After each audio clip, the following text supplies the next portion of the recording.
What's going on, everybody? We're definitely going to go ahead and get started in just a few moments as we get ready to preview this game with the Washington Commanders coming up this Sunday. We're definitely going to talk about the second half woes continuing and why these woes.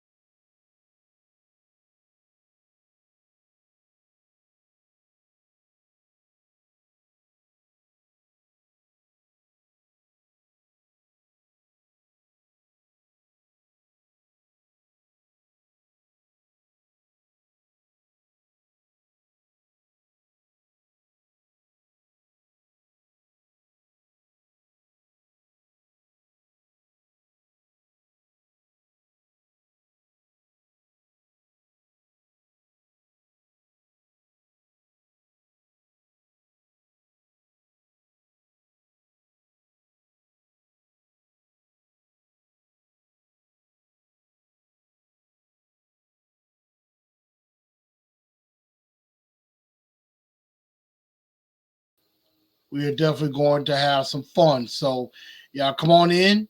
We're going to get started in less than 60 seconds.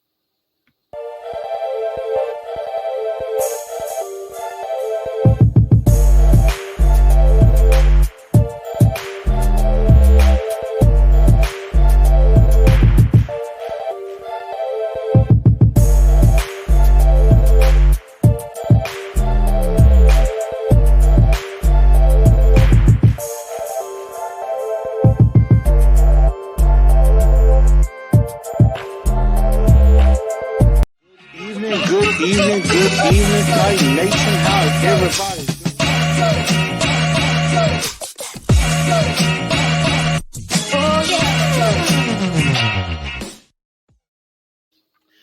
What's going on, Titan Nation? Good evening, everybody.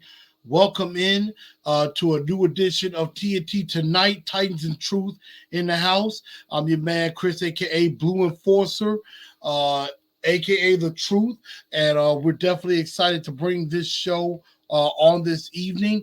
Definitely, while y'all are here, everybody coming on in, make sure for everybody that shows up in here, give this show a like. Go ahead and like this show, smash that like button, and then also, if you haven't already, go ahead and hit that subscribe button and subscribe to the channel, and also ring that bell so that you select all, and then that way you get all the notifications of all the shows that are coming out.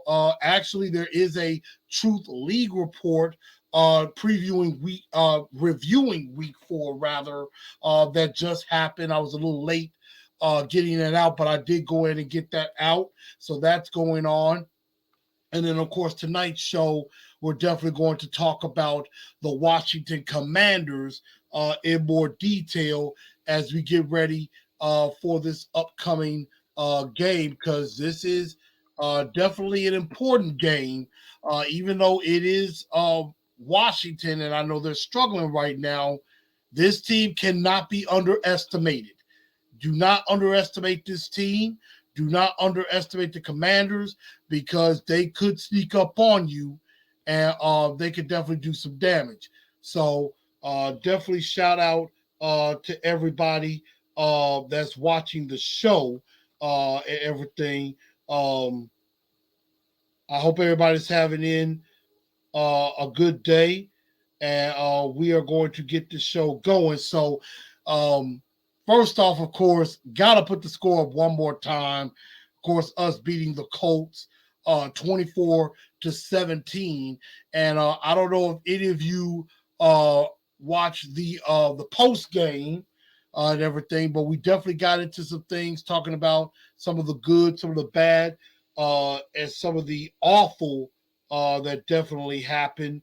So I know there's quite a bit there. Of course, we were talking about how they started off well in the first half, and and then of course the second half woes again showing up, and that is an issue that needs to be corrected, and needs to be corrected right now. I see Titan Fox. We got AZ Mick. We got Miss Jacqueline. And also, I'm going to make an announcement. We're supposed to be ladies' night tonight. We're supposed to have some guests coming on. But right now, some things kind of didn't work out scheduling wise. We are going to postpone ladies' night till later on this month. And we will still do that. And we will still have a ladies' night. So that is still going to happen. It's just going to be pushed back just a little bit, and we will definitely still make that happen. So definitely stay tuned for that, and we will definitely get into those stories about uh, those amazing women who have survived breast cancer or any other cancers that have happened. I see Marcellus is in here. Shane is in here. Happy birthday, by the way, Shane. Titan Fox says, I'm hyped about the Commanders. We got Vibe Runners in here. We got 615 up in here. Oh, you got Tyler Rowland. I tried to reach out to him. I couldn't get him and everything. So couldn't get him yet, but maybe that's something I have to work on. Ty Fox said, yep, the Jets were struggling. They snuck up on us. Can't rest on our laurels. Fire away like it's 4th of July. And I definitely agree with that. You can't just sit and think that this is going to be a walk in the park victory just because it's the Commanders. This team, they can still play some ball and they can still sneak up on you if you're not careful and not, up to snub yourself, and you find yourself in the loss column. So, you better be ready to play when you face off against any team, in this day and age. So definitely appreciate everybody tuning in, but we're going to get this show on the road. So let's go ahead and close out. Let's close the book on the Indianapolis Colts. Of course, we improved to 2-2 with the 24-17 victory. Definitely should discuss. I'm quickly put up the good, the bad, and the awful that I had from the post game. The good being, of course, that they were able to have success again offensively. The run defense was incredible, and Tierre Tart's big interception. I thought those were great things that did happen. Now, of course, the bad, you had some issues across the middle in pass coverage, which was not very good at all, and that's something that they definitely need to fix. And also that last drive of the first quarter of the first half was not great either. And the Burks injury definitely put a bad somber on things as well. And then, of course, the god awful. The god awful being something that we're going to talk about in just a little bit. Those second half woes rearing its ugly head yet again. And that's something that they got to fix that. They have got to fix this problem, and they need to fix this problem very, very quickly, very, very soon, and get their act together on both sides of the ball, offensively and defensively. They need to get it together. So, y'all forgive me. I'm trying to share the show out with everybody so that way everybody can come on in here and tune in. But again, the Titans have got to get out of their own way in the second half. Get out of their own way and figure out how to put some points on the board, because when you're being outscored 64-7 in the second half, that's just awful. That is pathetic. That is not indicative of what this Titan team should be. And they're better than that. We know they're better than that. And that's something that they definitely need to show. And so they got work to do. Definitely on both sides of the ball. And and we got to get into these second half woes because I honestly don't know what they could do to solve this problem. I think one thing that they're going to have to do is they're going to have to figure out ways to finish drives. They're going to have to figure out ways to score more and be able to not have all the struggles that they don't have in the first half. I just don't. I mean, that's something that needs to be taken care of. 615 says combat the commander. Shane says Pop Tart, and that is definitely true. Wide receiving core is going to be limited. That's true. And 615, that is something I looked at. I saw that Andy Isabella made it through waivers. He could be somebody the Titans might want to take a look at. Shane says if it was 64-10 in the second half, we'd be 3-10 right now. And even at 3-10, I mean at 3-1, this is still a problem that would need to be addressed. And Vibes is right. Last year was the other way around. Last year, we couldn't do much in the first half. We were a second half football team, and that is something that, I mean, it's a complete 180, and that's something that I just don't seem to understand. Philomatic says, I would add Vrabel's nonchalant response to TD's question about the second half offensive performance.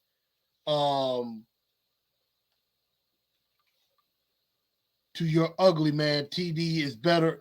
TD is a better man than me because I would have fired off on Vrabel. I mean, look, shout out to TD. TD, I appreciate the fact that he put that question to Vrabel, and Vrabel just didn't like the fact that he got called out for that. TD kept it real, and that's something that I always appreciate is the fact that TD keeps it 100. TD doesn't shy away or is afraid to go at the coaches a little bit trying to get some information. And that's something that do that. Teresa does that as well. Teresa definitely does that and everything. So I definitely do appreciate that they bring that up. But I mean, these second half woes have got to stop. It's like they've forgotten how to play football. They don't do nothing on the first drive. And I mean, they get the ball to start the second half. They start off with a run to Derrick Henry, a penalty, a sack. They're in 3rd and long, and they have to punt the football. And then the Colts just march right down the field and score on their first drive and made it 24-17. And a lot of people are saying this, and I agree with it.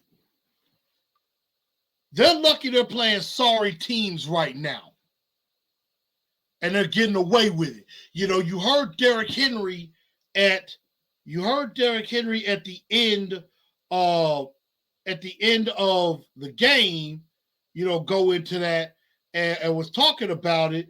And, he said himself he wasn't happy about the end result. He wasn't happy about it because, he basically said, he was pissed off that they couldn't put a drive together in the second half because he figures, hey, he's like, hey, if, it's going to catch up to us eventually. We got to put a drive together. We got to put points together and everything. So if you don't do that, it's going to catch up to you eventually. And you're playing some bad teams right now, with the Giants, even though somehow they're 3-1, which I have to admit is impressive. And, the Raiders were a 2-point conversion away from possibly taking you down. And then the Colts, nearly came back. And yeah, we're playing Washington this week. And, they're not that good of a team, but you still got to be careful. But if you do this against teams that coming up that you got to deal with. Later in the schedule, teams like Kansas City, teams like Green Bay, teams like the LA Chargers, or dare I even say the Jacksonville Jaguars. You do this against those teams in the second half, you're going to lose. And that's plain and simple. You can't play. This is a dangerous game of Russian roulette that the Tennessee Titans are playing. And if you don't get this second half stuff fixed, you're going to be on the end of some losses that will be absolutely inexcusable. And that's just the honest truth. They need to fix that. But Vrabel, of course, just shrugged it off like it was nothing. Like, hey, we won. 24-17. Just celebrate the fact that we won. Let's celebrate that we won. But Derek said it in the breakdown in the locker room. We ain't satisfied. So why is Vrabel acting like he's all satisfied with everything that's happening? I don't really like that. I mean, arrogance, nonchalant, I'm not feeling that. I'm not feeling that at all. And so, Vrabel needs to get his head out of his ass. He really does. Get his head out of his ass and actually fix this problem. If Downing's the issue, take away the play calling duties from him. Give it to Tim Kelly. Because we're getting sick and tired of having these games where we don't score anything in the second half. We have been shut out in the second half 3 weeks straight. The only time we scored a touchdown in the second half was the first game of the year. And that's when we got behind. Other than that, we haven't scored a thing in the second half. And that's just unacceptable. I don't know who called the plays of the first half. First half was great. Second half sucked. TD didn't have to say anything. Vrabel's response told it all. That's true.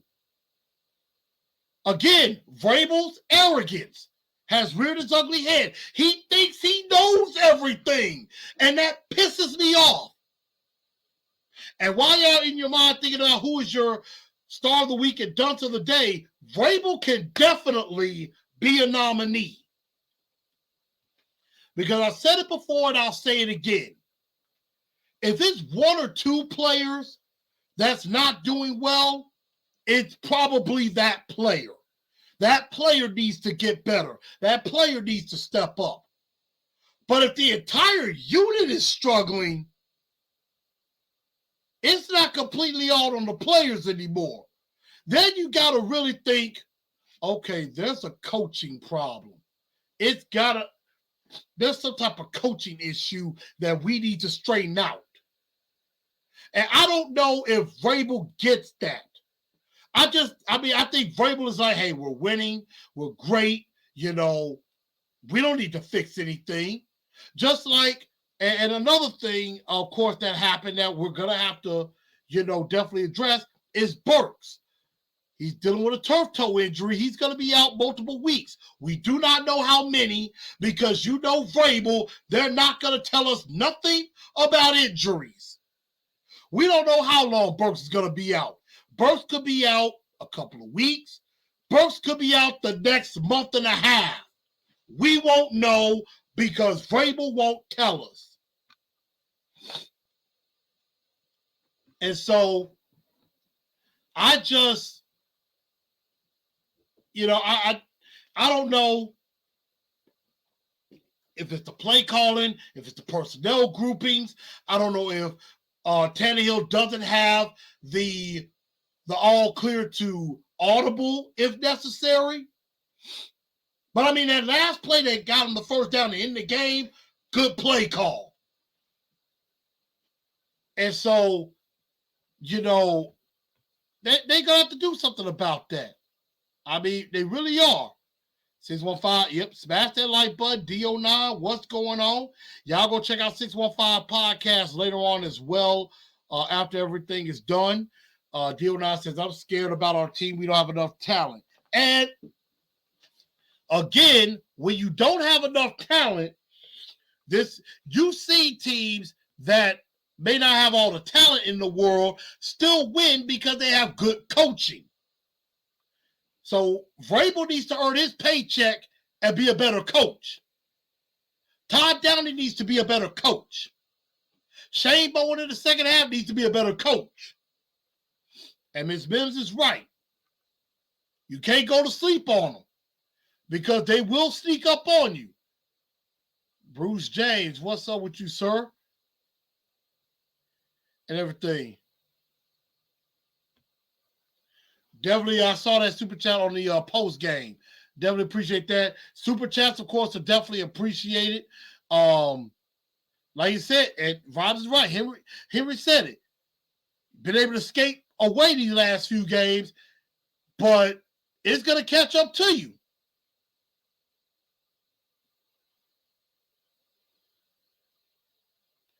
Talk about do not speak to the media about the second half. I mean, I'm glad they asked Derrick Henry about that before he got to the locker room. Because he got to say what he really felt, and he didn't have to do no coach speak. And Jacqueline is right. Other teams are taking note of our schemes in the first half, and they're making adjustments, and we're not. And that's the thing. And I've said this too. You know that going into the half, a team is going to make adjustments. So you have to make adjustments to the adjustment. You got to be a step ahead, and you got to make adjustments from half to half, quarter to quarter, series to series, play to play. You got to make adjustments because sometimes what works before will not work again.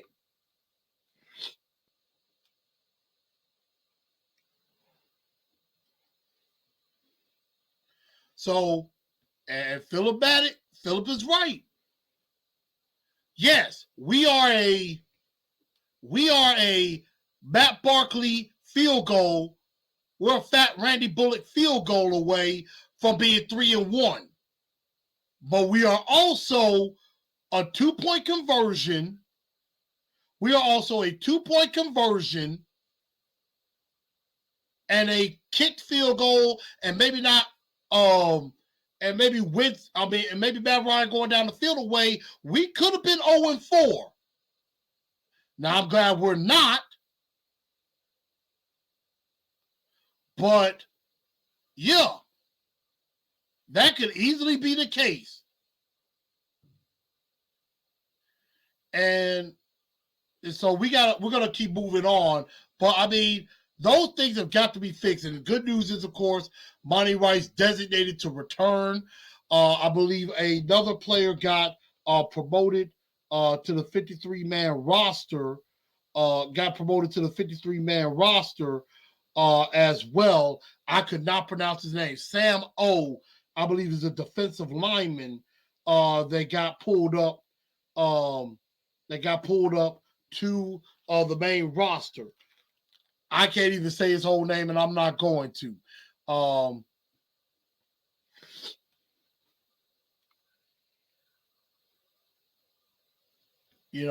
Atlanta says it's all good that we're winning. What happens when we're not? Then that's going to be the issue. And that's good that we talk about this. I mean, a lot of times in losses, you try to find good things. In victories, you try to find bad things. And, Ty Fox said, love the coach, don't get me wrong, but don't love his approach. I agree. Shane said, getting Molden back will be huge for the defense. And right now, Elijah Molden and Racy McMath are not designated to return just yet. Vrabel basically saying he's not ready. So that's something that's going to have to be worked on. And obviously, Faith Wall, Miss Kelly, how you doing? Thank you for watching. I know your Packers got a win Your Packers got to win. I talked about that too. So for you, go Pack, go. Like I said, everybody, she will be, hopefully, we'll be able to work that out to where she gets to come on the show. Shout out to all the cancer survivors out there that, have beaten cancer. And shout out to Miss Wade. Miss Wade, hopefully, I get to see you, if you're here in Memphis, see you on Saturday at the big alumni party. So maybe I'll get to see you then.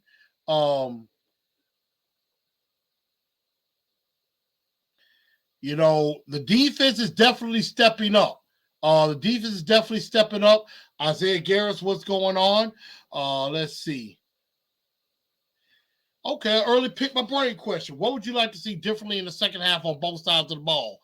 One, offense finishing drives and scoring, and defense, get some more pressure on a quarterback, and let's get a couple more turnovers. Even though we did do a good job of causing turnovers, I believe we got a couple of fumbles from Matt Ryan and from Jonathan Taylor, and you could do the same thing to Carson Wentz, but I just need to see this offense finish. And the secondary has some growing up to do as well. So that's something that I think can definitely be done. And if I know I haven't gotten to everybody's comments, I apologize. I'm definitely trying to keep the show going. Reggie, what's up with you, sir? Of course, says go Pack, go. Yeah, we'll definitely later on this season. I might get with you when Titans play the Packers on Thursday night. I might have to talk to you on that one. But hate that Burks is being out. Monty Rice coming back, and everything. And we got to see how he performed, because Joe Schobert and Dylan Cole did some good things. The run defense again was outstanding. Let's not take that away. The run defense was great. The pass defense was suspect, and we acted like we were afraid to tackle. And I know there's a lot of people that want to talk down about Caleb Farley, and it's like, Caleb Farley sucks. Caleb Farley sucks. Again, and I think this is something that some of the media, and I ain't saying all, but some of the media is just not thinking about either. Caleb Farley has not played. Has not played at all. If I look up, I'm trying to see if I can look up Caleb Farley's career stats from college to the NFL as well. Like, I'm trying to see if I can find everything. So I'm trying to see. In his career, in so far a season and a half, he's only played 7 games. He's only played 7 games in 2 years. 7. And I think that's the thing that people are not understanding and remembering, is that, Caleb Farley, is definitely got, he definitely has to, he needs to step it up, and get better. But also, he hasn't played at all. And he's got, he's got to play a little bit more. And I'm trying to see if I can get his college stats. So give me a minute, y'all. I'm trying to pull that up. Trying to see if I can pull up his college stats.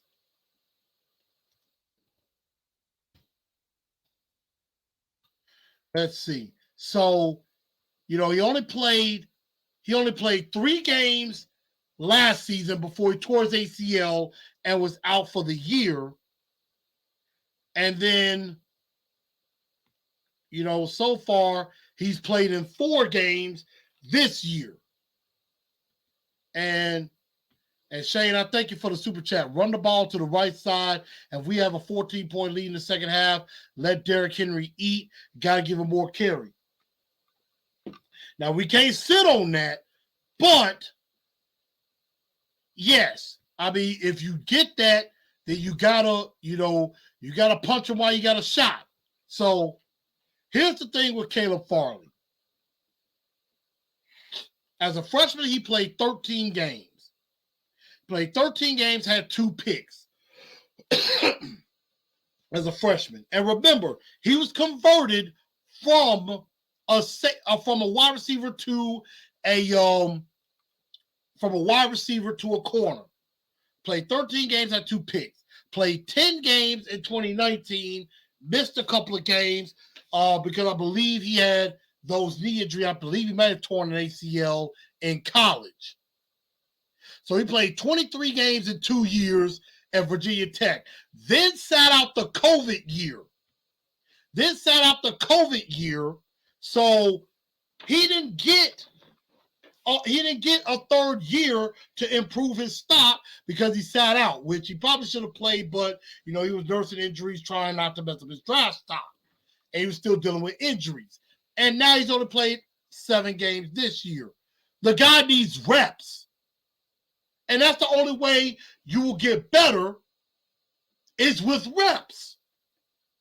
He's got to learn. And that's the only way that you're going to learn. CJ said, what player would you pull any players for free agency or what position? I mean, free agency is probably not a good crop of guys out there. I would definitely say they need to look at wide receiver. They need to bring in a wide receiver. Maybe see if there's maybe a decent corner, somebody way better than Terrence Mitchell. And I see we're going into pick my brain a little early, so I guess we'll go ahead into that. Time Fox says, but I would go definitely wide receiver is one position I would look at. And TD mentioned this some weeks back. Looking at Andre Dillard in Philadelphia. Either trade for him before the trade deadline or definitely look at him in the offseason and free agency. I would probably take a swing at that. Time Fox says, if you were head coach, what would you do to address the problems in the defensive backfield? Well, I mean, if Amani Hooker comes back from concussion protocol, that will definitely help. And he was limited today. So I would say that's part of it. Another part, I would say we got to get some bodies back. I mean, I think Ugo Amadi, get Elijah Molden. I think that's going to help a little bit. And, I mean, we got to get some guys back. I think it's definitely that as far as the defensive backfield and not play so far off the ball. I don't like the fact that they do that sometimes. And, I mean, I think they have got to, play up, be aggressive. So that's what I would do. Get Molden back, get Ugo Amadi back. Definitely get those guys back, and that could definitely help. DO9 says, I was surprised about our run defense. I was not. The Titans were number 2 against the run last year. And I think they have a chance to climb right back up into that rank this year. And holding the so-called best running back in the league to 42 yards rushing on 20 carries is a pretty good start. Isaiah says, Terrence Mitchell got to go. I agree. Reggie says, Farley is basically a redshirt rookie. This is basically his rookie year. Isaiah said he's trash. Terrence Mitchell, yeah, he's trash. I would rather go with Caleb Farley than go with Terrence Mitchell. Terrence Mitchell stinks. Amy, what's up? Tighten up. I appreciate the ladies being here tonight. Definitely. So make sure y'all pass this out to more of the ladies that are out there, so that they too can tune in and everything. And I know I'm going to try to get some more out here too. MHVACR is in the building. Mark Sumter's in the building. Have you seen the other running backs in the league showing out? That's the perfect plan. Just run Henry down their throats, and our second half might look amazing. But you got to remember, everybody and their mama knows Derrick Henry's getting the ball, and they're going to try to take that away. Everybody knows Derrick Henry getting the ball. True enough, they still got to stop it, but everybody knows Derrick Henry's getting the ball. Everybody know that. Even I know that. I definitely know it. You definitely know it. So,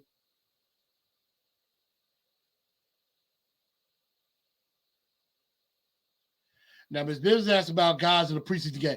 Ms. Mills, the thing about that is most of those guys were backups. They were not playing a lot of starters. They did play quite a few of the defensive starters in the preseason, but on the offensive side, they didn't play no starters. The only real starters that played were Nicholas Petit-Frere and maybe Aaron Brewer. Other than that, Derrick Henry didn't play in the preseason. Tannehill didn't play in the season. In the preseason, Robert Woods didn't play much. And a lot of the starters are not going to play in the preseason. And that's just kind of how it usually goes with the preseason.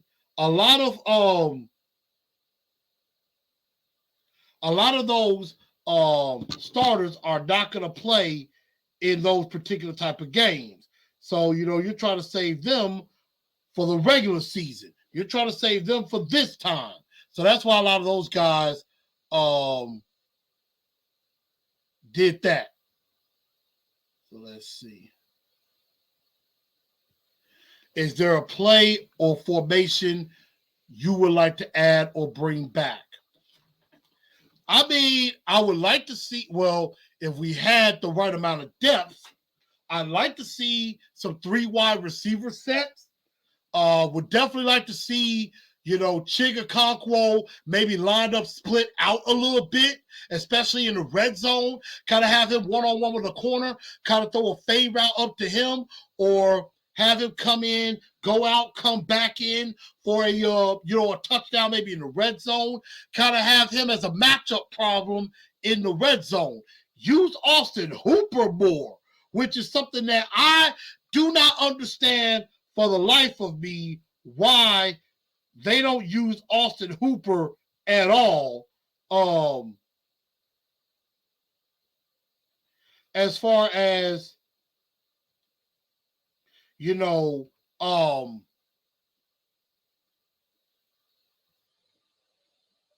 I don't know why they don't use Austin Hooper more. I'm very confused about that. So I would say some 3 tight end formation. Some 3 wide receiver formation. Or you can have 2 wide receivers. You have maybe Hooper in at tight end. Have Chig maybe in the slot. Kind of have him up against either a linebacker or a safety, a matchup that he can have an advantage of. That's something that I would probably see. Vibes, I like that Anthony Fasano type play. I agree. I definitely agree with that. Ty Fox agreed with me saying, don't play press coverage enough. And I'm with that.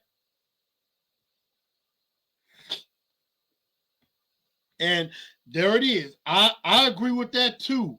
I would rather have Farley getting reps on the field than Mitchell, getting completely destroyed, because that's what's happened.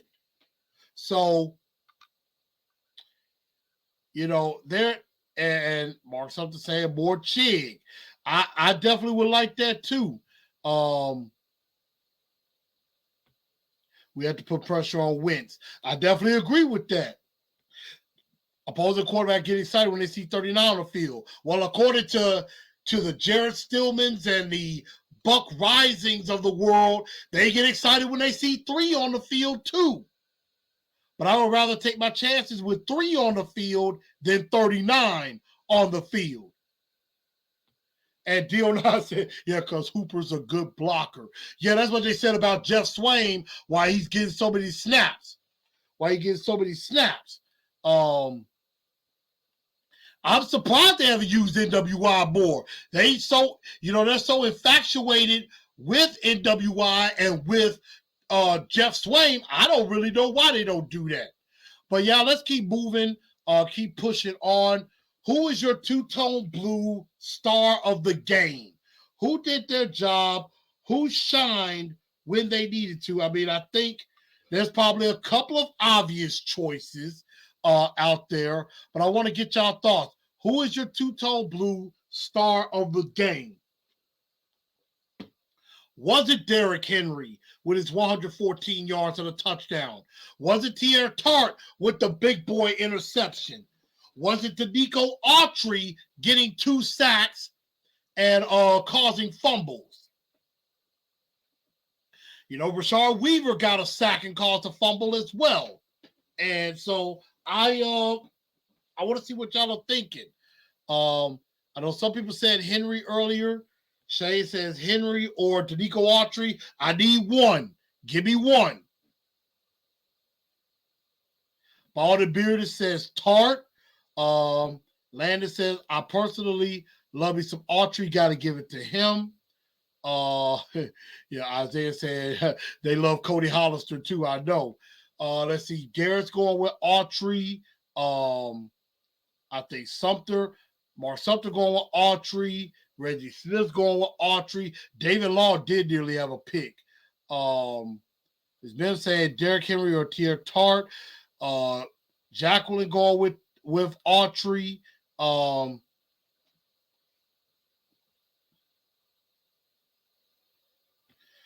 Let's see. Quentin Pender says Henry, but honorable mention to Dennis Daly. He's putting in some work. Let's see. Von Brother says offensive line. And I mean, that's very interesting on that. Mick goes with Teair Tart.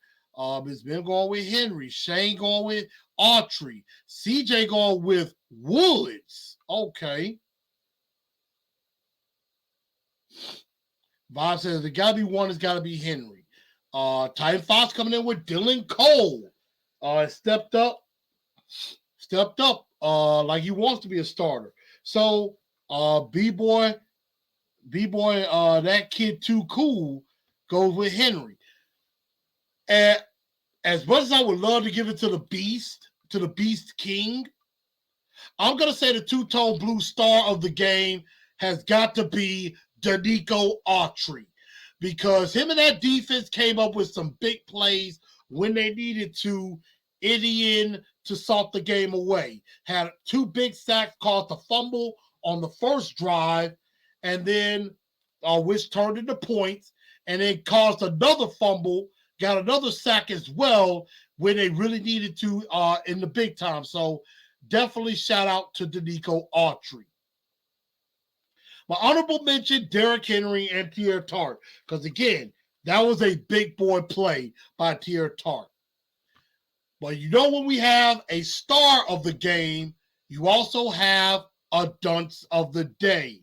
So here we go.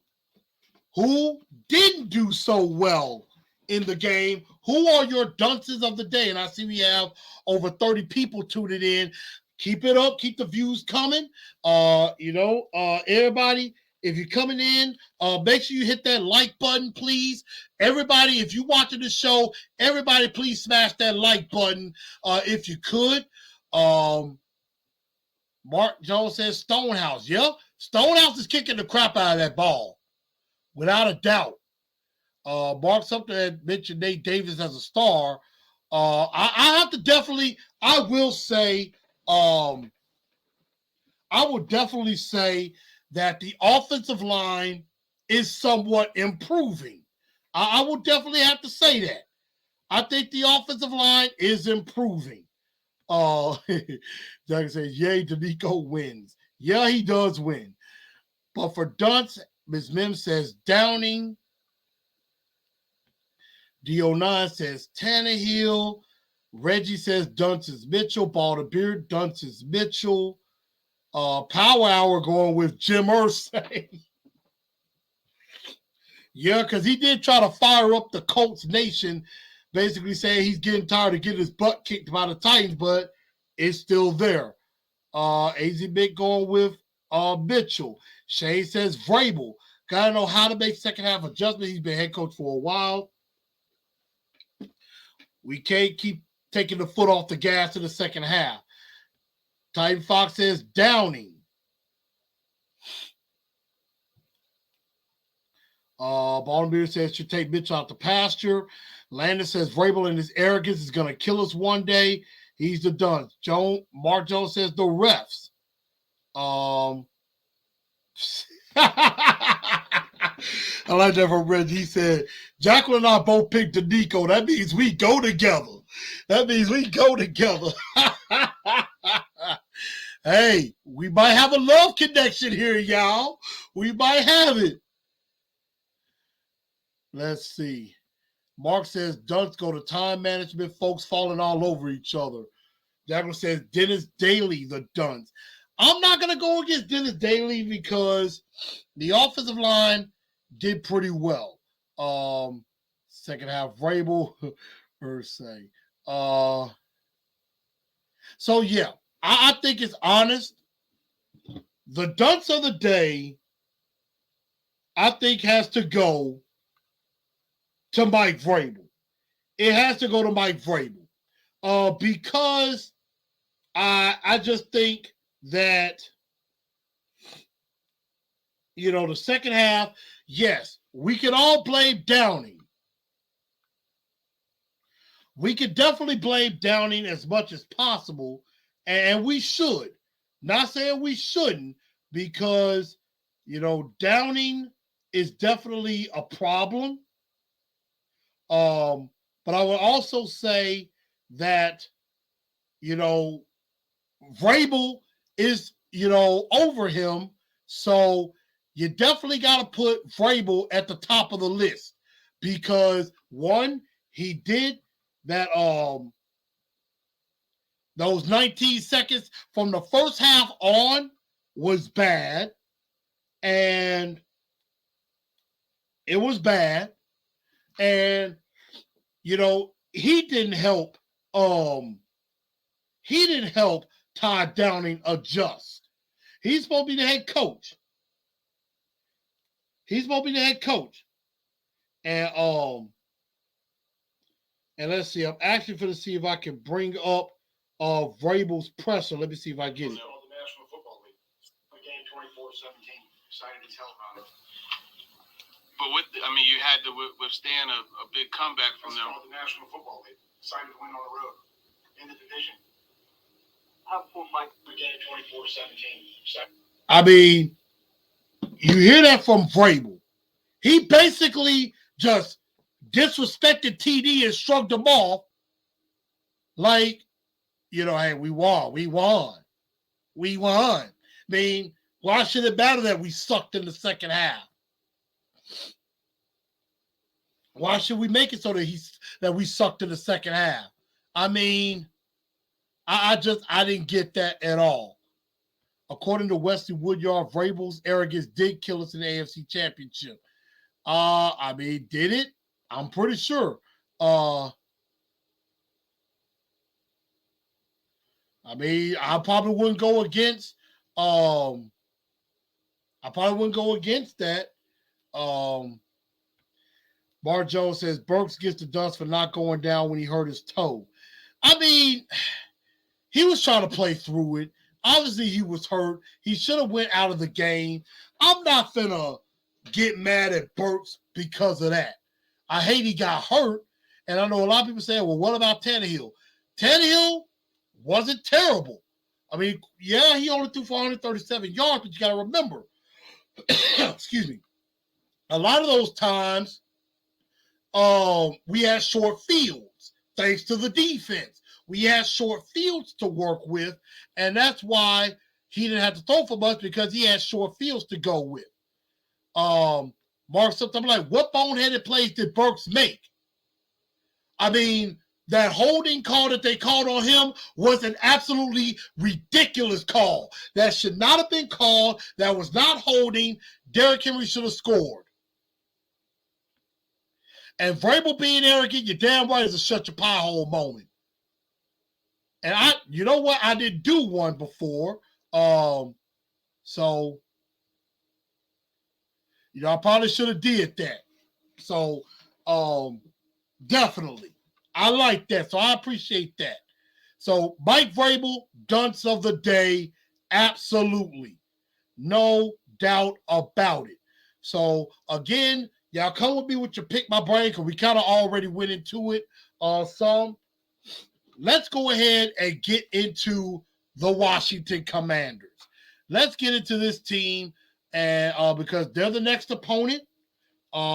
Tried to watch a couple of their games. I watched their loss to the Dallas Cowboys. I also watched their victory over the Jacksonville Jaguars earlier this year. And I mean, the Commanders are 1-3. And they're coming into this game. They could be missing some definite pieces on. They're definitely going to be missing their star pass rusher. Chase Young will not be available enough to play in this game. There's an issue. One of their offensive linemen might not be available. There's Sam Cosmi. Jahan Dotson is dealing with a hamstring. He is questionable, could be doubtful for this game as well. So, Curtis Samuel was dealing with an illness, but I'm pretty sure he'll be back for that and everything. But the Commanders are a team that you cannot underestimate. You can't underestimate them because this team, they still got some players on this team. On offense, you still got Carson Wentz, even though he really sucks. Antonio Gibson from my alma mater, the University of Memphis. That guy is a legit weapon in both the running and passing game. I've seen him for years here in Memphis. He used to be a receiver. They converted him to running back. He was a receiver. He could play running back. I don't think they use him on special teams anymore. But he could do it all. And they have J.D. McKissick, and then they also got Jonathan Williams. So they got 3 running backs they could use at any time. Also, Curtis Samuel sometimes is like a Debo, like a poor man's version of Debo Samuel. He's sneaky fast in the slot. He also can run the ball as well out of the backfield. So you got to be careful of that. Terry McLaurin, their speedy wide receiver who just got paid. You got to be careful of him. And then, of course, the aforementioned Jahan Dotson, if he does play. They do have some weapons at wide receiver. On the defensive side of the ball, they're, again, most of their damage is done up front. Their front 4 is major good. Their front 4 is fantastic. With Deron Payne, with Montez Sweat, Jonathan Allen. Of course, if some of y'all remember my draft show when we picked Big Jeff, I was living in Nashville back in 2018. I was banging the table for Montez Sweat. I wanted Montez Sweat in the draft. If some of y'all remember that show or remember our draft party when it was the Nashville Urban Winery up there, it's not named that anymore. But when we were there, all I kept saying was, all right, J-Rob, sweat. That's all I kept saying because I'm like, draft Montez Sweat. And we went with Big Jeff, and well, that ended up being a good pick. But in the draft that Corey Davis and Adoree Jackson were picked, in that second pick, I wanted Jonathan Allen. Really bad. I did. I wanted Jonathan Allen so bad. It was either Allen or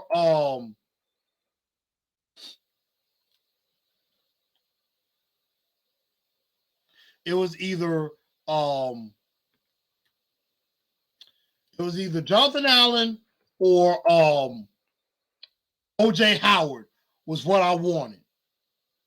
That was who I wanted.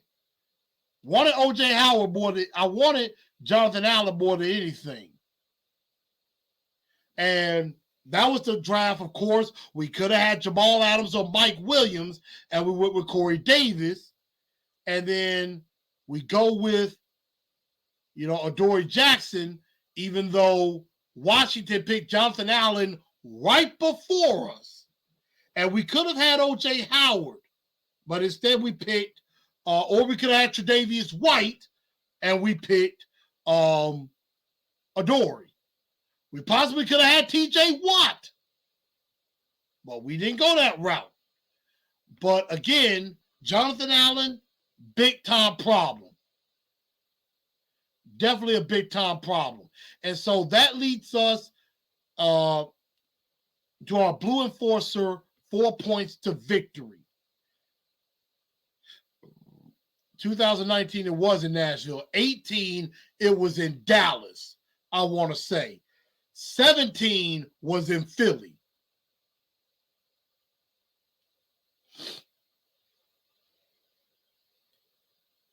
Let's see. Derrick Henry running pissed off, 150 yards, 2 TDs in this game. Payne is awesome. Marsup said Dotson not playing. Well, we don't know that yet. We don't know that yet. It's been a couple of years since we played Washington last. I believe it was, I cannot remember the exact date. I want to say it was Marcus's last year with the team. So I want to say it might have been 2018 was the last time. 2018 or 2019 was the last time we played Washington. And that was in Nashville. And that was the one where Josh Johnson played quarterback and nearly led a comeback. And Malcolm Butler had that pick six at the end of the game. So here are my Blue Enforcer 4 points to victory. Number 1, make Wentz beat you. And what I say with that is, number 1, shut down the running game. Again, like I said earlier, they got 3 decent backs: McKissick, Williams, and Antonio Gibson. And they don't mind using Curtis Samuel out of the backfield either. You got to take care of those guys first. And then, once that's done, you get after Wentz. You get after Wentz, force some turnovers, because he's going to throw you a couple. He's going to throw you a couple. He's going to throw you a couple of turnovers. We got to take advantage of that. Number 2, and this is something for both sides of the ball. Win the trenches on both sides of the ball. Not just offense, but defense as well. On the defensive side, to get after Wentz, you got to win in the trenches. You got to win in the trenches. Big Jeff, Danico Autry, get after Wentz. Against the Eagles, they sacked him 9 times.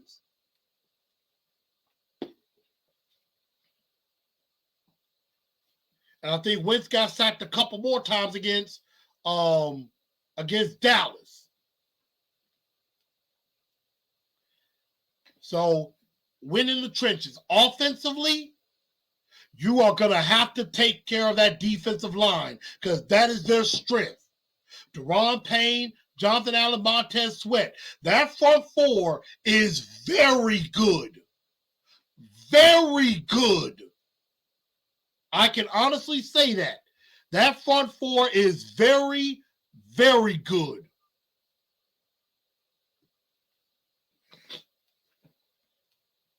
So you got to block that defensive line. So win in the trenches.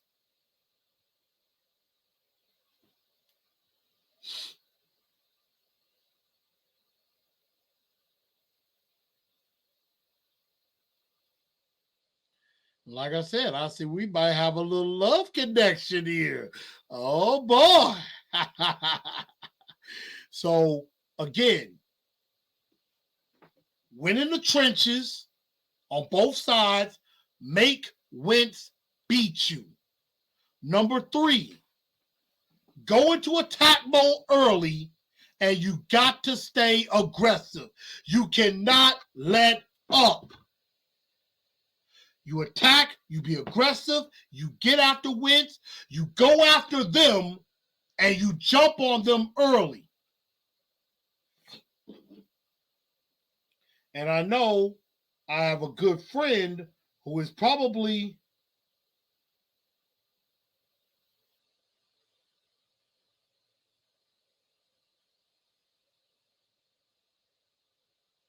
you can you got to be able to get on them early, because if you don't, they can get you. They can definitely get you. So you need to jump on them early, get on them often, and put them behind the 8 ball ahead of time. And last but not least, for the love of God,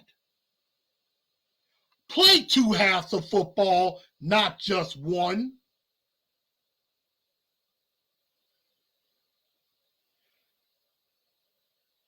Play 2 halves of ball.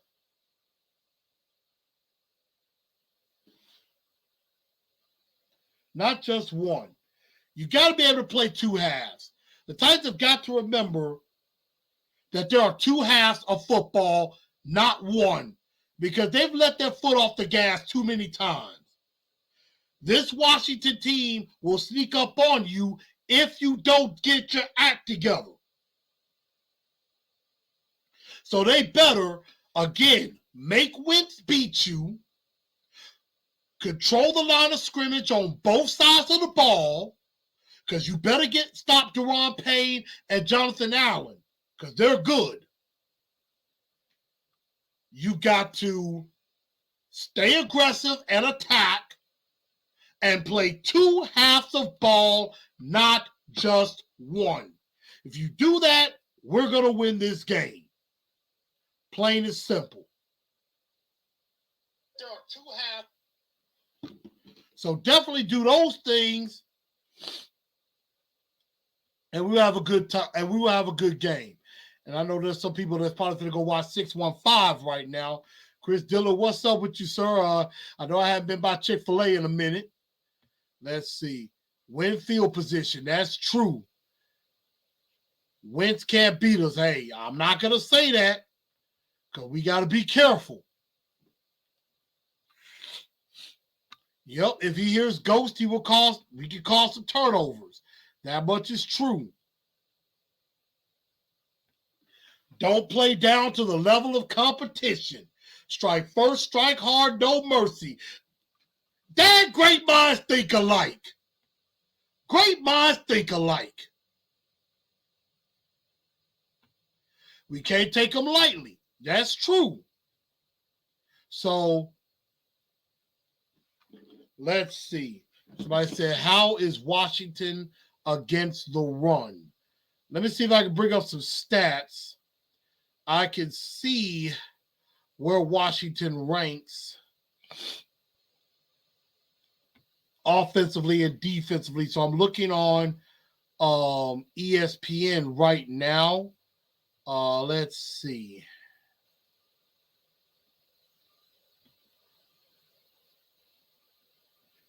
Let's see.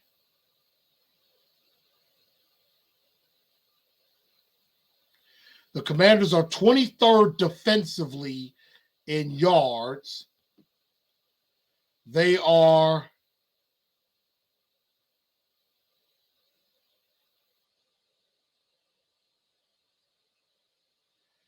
let's see. They're middle of the pack against the run.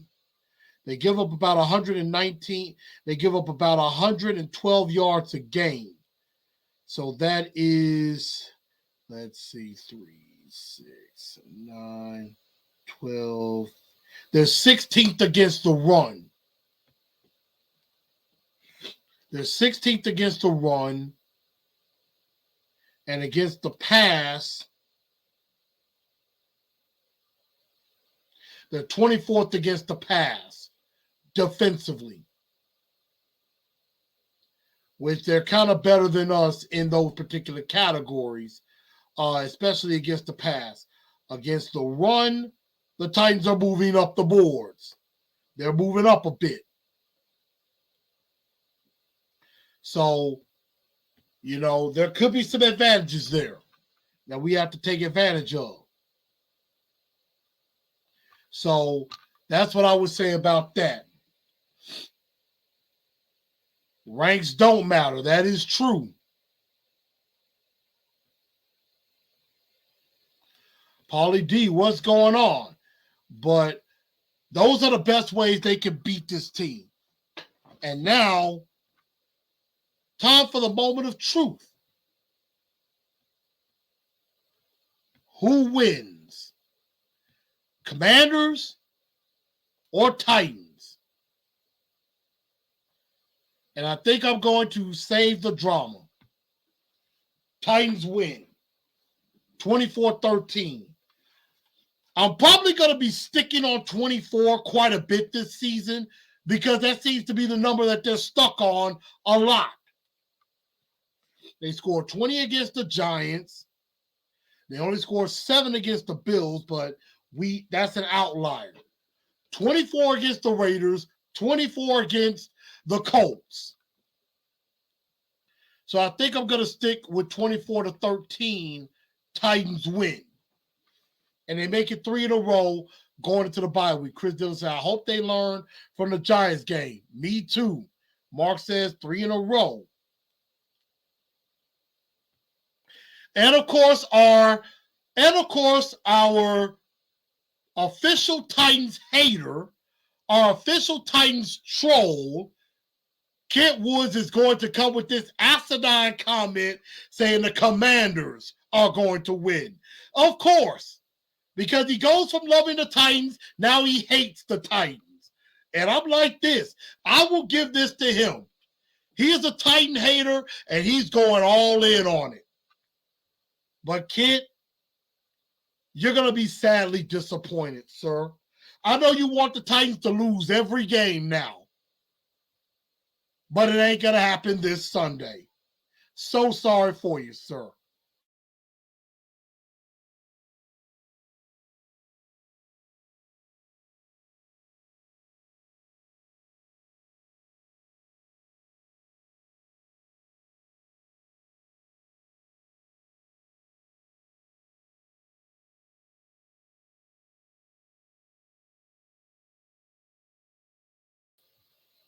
Okay, sorry about that, everybody. I had a little technical difficulty for a second. But I see a lot of people are saying, Titans will win, can't play to the level of the opponent. I agree with that. Titans for the win. It's not going to be easy. They're desperate for a win. That's true. Winning is contagious. That can be. Miss Mims is definitely mad with Kent, saying, traitor. Hey, there were times I said the same thing. I told him, I said, it hurt my heart. I'm like, it hurt my heart that way. I'm like, and I mean, I get it. He was saying, he's tired of some of the messed up decisions that they made, and I get it.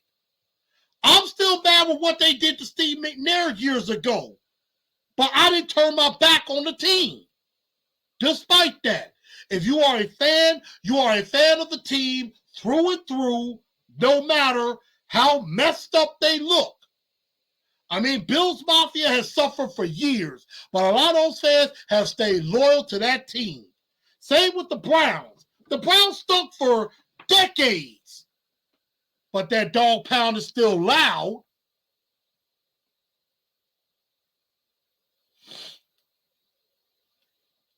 Kobe to 16, so 24.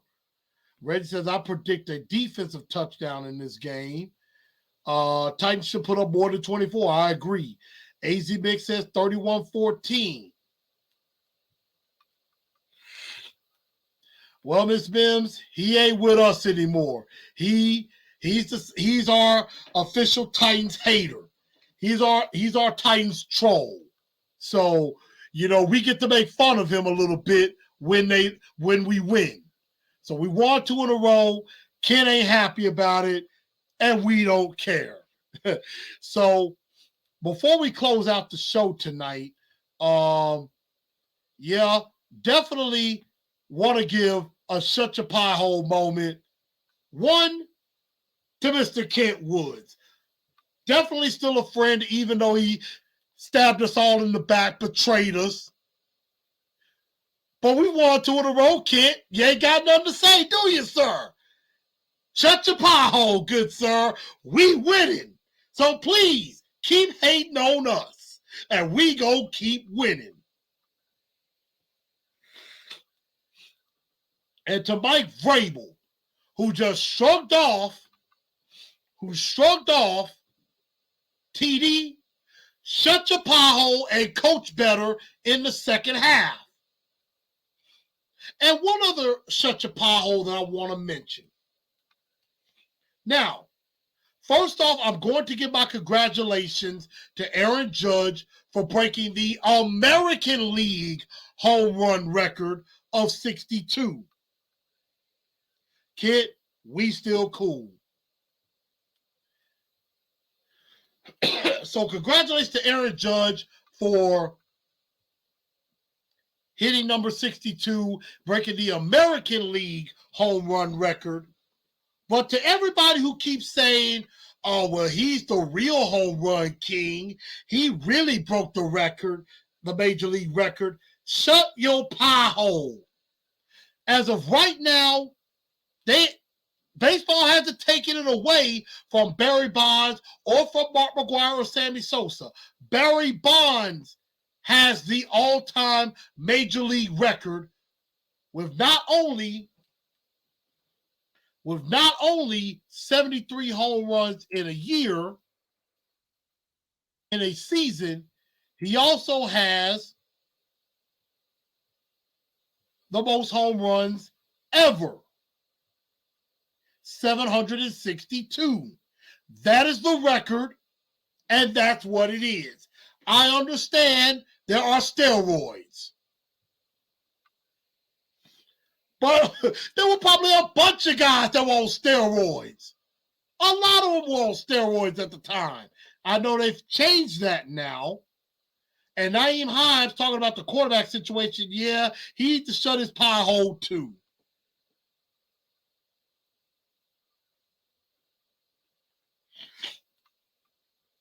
Talking about, well, we have to keep changing quarterbacks every year. And the Titans, they have a stable quarterback. I'm like, well, you need to take that up with your coach.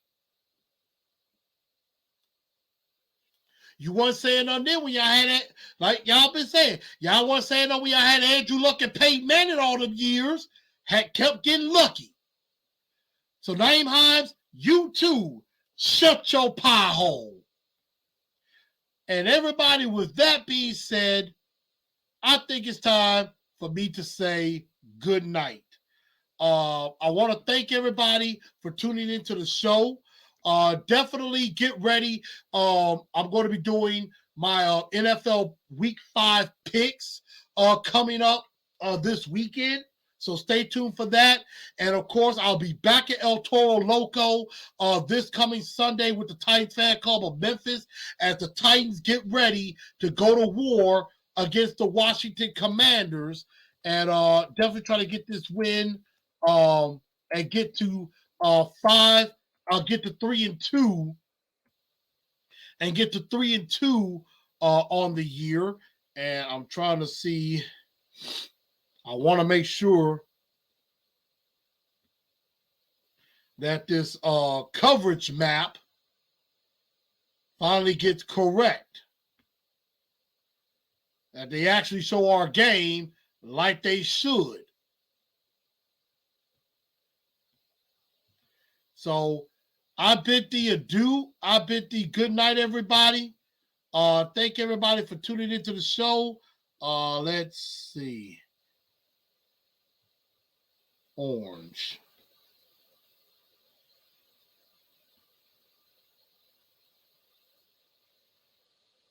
And it does look like we will get the Titans Commanders game on television.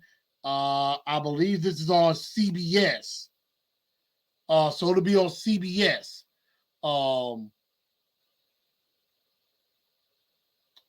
Let's see. Yeah, we'll be on CBS for this game. So definitely glad of that. So CBS, 12 o'clock noon, Titans, Commanders. We get ready to go. So everybody, thank y'all for tuning into the show. I appreciate each and every one of you. And let's get ready to put the Commanders in the mud. Crystal Hayward, you still my home girl. Good night, y'all. Thank y'all for tuning in, and let's tighten up because that's all we know how to do. Good night, y'all.